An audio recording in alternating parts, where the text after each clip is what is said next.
Welcome back to the Deep Dive. Today we are diving into a stack of deep analysis centered on, well, one of the most widely consumed works of self-help philosophy out there, Robin Sharma's iconic fable, The Monk Who Sold His Ferrari. Yeah, it's a big one. It really is. Yeah. And we're tackling the big question that poses, which is, what if the high-stress, high-achievement life you've built is actually costing you everything?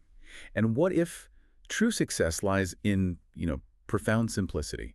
It's such a compelling premise. Our mission today is to go far beyond just the catchy title and really extract the core life-changing wisdom from this guide. All right. We're looking for the practical, actionable nuggets that Julian Mantle, he's the protagonist, brings back from the Himalayas.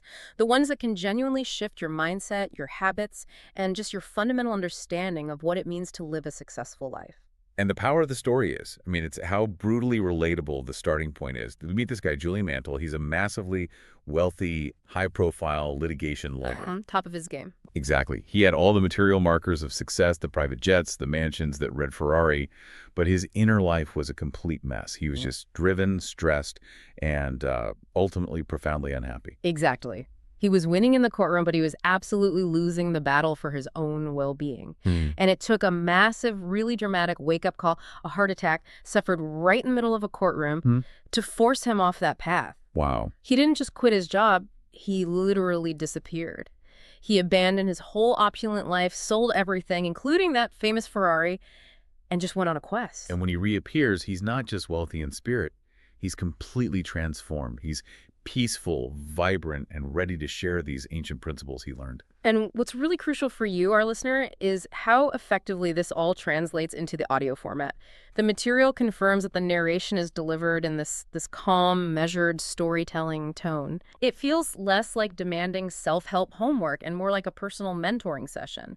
It really enhances the emotional impact and makes these sometimes radical concepts feel, immediately accessible. That delivery is everything. It turns it from just theory into digestible guidance. When you're listening to complex life philosophy, having that soothing voice sort of guiding you makes the lesson so much easier to absorb. Yeah, you're not trying to decode an academic manual. Exactly. And what really stands out to me is how the book, through Julian's journey, it manages to simplify these enormous, complex life philosophies.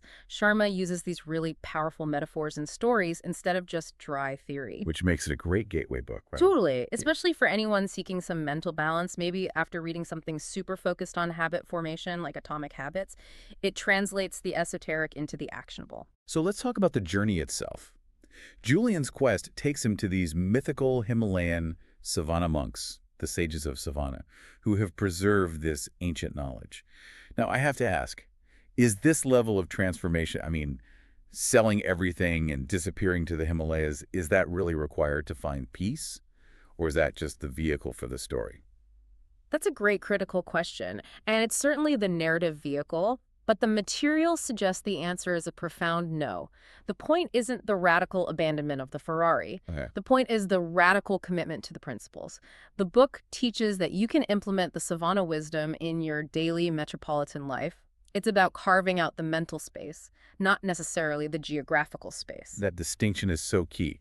The listener needs to know they don't have to sell their 401k to get started on this. Exactly. And the audiobook's pacing, it really supports this gradual approach. The source material notes that the narrative flow allows you time to pause and reflect on each lesson, which prevents information overload. So you can actually integrate it. You can integrate it, listen during a morning routine or an evening commute, and just let the concepts sink in slowly. So let's get into the heart of the philosophy. The 6 core elements for a purposeful life that Julian Mantle brought back. These are the foundational principles of the Savannah monks. Let's do it. The first principle is foundational, master your mind. And the core technique here is the garden analogy. This is so much more than just positive thinking. The monks teach you to view your mind as a fertile garden that needs constant maintenance. Okay. If you don't actively work to pull the weeds, the negative thoughts, the fears, the self-doubt, they will absolutely take over and choke out everything else. And the other half of that instruction is to deliberately plant the positive seeds, right? Focus goals, affirmations, intentional mental exercises. It's a daily, active practice, not a one-time thing. Right. You can't just ignore the weeds and expect flowers to grow. And that mind mastery, That provides the stable, fertile ground. Once that foundation is set, you can move to the second teaching, purpose and vision.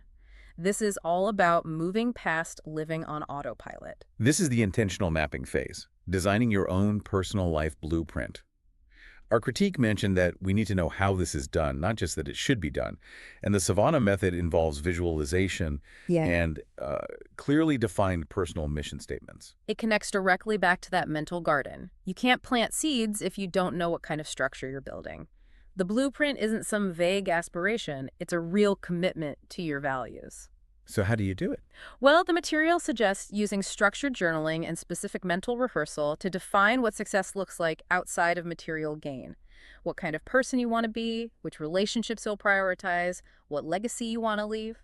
That clarity directs all your actions. But, as we've said, direction alone isn't enough. And that brings us to the third core concept, Kaizen, the Japanese philosophy of continuous self-improvement. This is hugely important for sustainability. So many people try to make these massive, unsustainable life changes after some big realization. Kaizen teaches that self-growth is achieved through small, consistent, incremental actions. Like compounding interest for the soul. That's a perfect way to put it. If the idea is to build discipline, trying to meditate for 2 hours on day one is just doomed to fail. The Kaizen approach is starting with 5 minutes consistently every single morning. And the material emphasizes that the narrator's tone is crucial here, making these giant goals feel immediately achievable by breaking them down into these microscopic habits. Yeah. So let's just pause here for a moment and synthesize these first three. We've got a calm, controlled mind, we've defined a clear purpose, and we've adopted a consistent approach through Kaizen. Okay. You, the listener, need to ask yourself, are the small actions you're currently taking today, your Kaizen, are they actually moving you closer to the purpose and vision you've defined? If the actions don't match the blueprint, the garden is going to struggle. That integration is so powerful. Okay, moving into the next set of principles, let's tackle one that often sounds a bit counterintuitive, especially in our culture that's obsessed with spontaneous freedom. Discipline as freedom. Ah, yes. This is where the specific metaphors really shine in the audio. The book uses the image of the pink wire coil.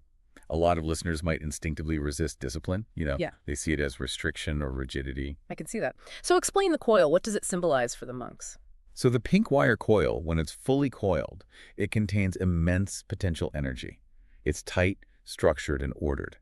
That represents discipline, the structure of self-control and consistent routines. Right. If you live a life of constant impulse and instant gratification, you're expending your energy constantly, without any direction.